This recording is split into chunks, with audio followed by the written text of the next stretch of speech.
Magandang hapon mga kaibigan, update po tayo sa lagay ng ating panahon. Ngayong hapon po ito ng Huwebes, June 6, 2024. Pero bago natin yan ipagpatuloy, palike and subscribe po muna and pahit na rin po ng notification bell. Maraming salamat po. Mga kaibigan, nakaranas po tayo ng isang bugso na malawakan pong pag-ulan, no? Especially po sa may bandang North Luzon, Visayas at Mindanao.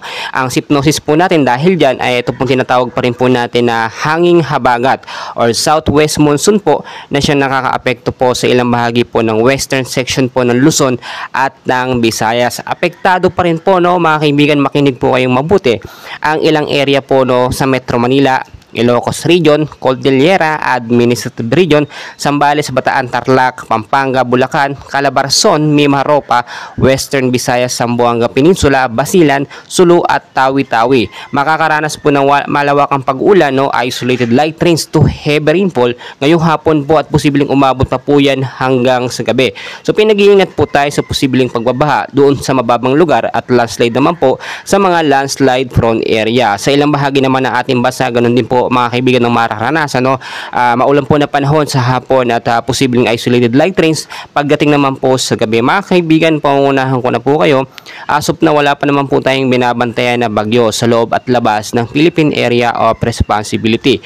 Ang ating nararanasan po na malawakang pag-ulan ay dulot po ng southwest monsoon, which is minsan mas matindi o mas madelikado pa sa bagyo nga po mga kaibigan. Ang southwest monsoon mga kaibigan, yung pagsulubong po ng mainit at malamig na hangin, which is nagdudulot po or nagbibigay ng malawakan at tuloy-tuloy po na pag-ulan. Madalas po yan tuwing hapon. And ayon rin po sa Pag-asa mga kaibigan, posible pong may mabuo na mga cloud cluster or kumpol ng kaulapan within 24 to 48 hours. Inoobserbahan po natin yan sa may bandang north.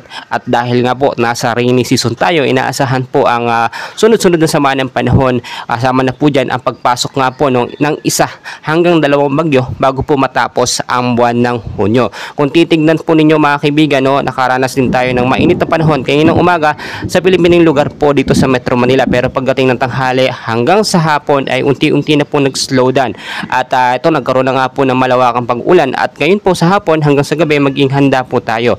Kung kayo pilalabas ng inyong mga kabahayan, no, galing po magdala ng bayong jacket, kapote, panlaban po yan sa biglaang pag-uulan. At lagi ko po pinapaalala mga kaibigan, no, always know the weather before you go para safe at handa po tayo lagi. Dahil nga po sa panahon natin ngayon, mahirap po i-predict, no, ang galaw ng panahon, pabago-bago po yan, no, at ito po yung senyalis na nasa rainy season na tayo, yung pagpasok ng habagat. Asahan po natin na posibleng yung pangalawang bagyo na Butchoy nga po, no, ay pumasok, no, ilang araw po, ilang linggo po simula ngayon. So mga kaibigan, patuloy ko po kayong update and please wag na pong kakalimutan mag-like and subscribe for more weather updates. Maraming